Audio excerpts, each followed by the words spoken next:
Hello everyone, welcome back to our channel.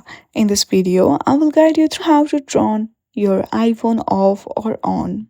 To turn your iPhone off, there are many ways. The first one is simply press the volume up button and side button at once. Then this sliding button will be seen. Simply slide to power off. Now, the other way to turn your iPhone off is go through your settings, hit on the general, from there go through the last and hit on the shutdown. Then again a pop-up of slide to power off will be appear. Simply slide it to power off. Now if you want to turn it on, then simply press the side button and keep pressing it for few seconds and your iPhone will be turned on. So in this way, you can easily turn your iPhone off or on.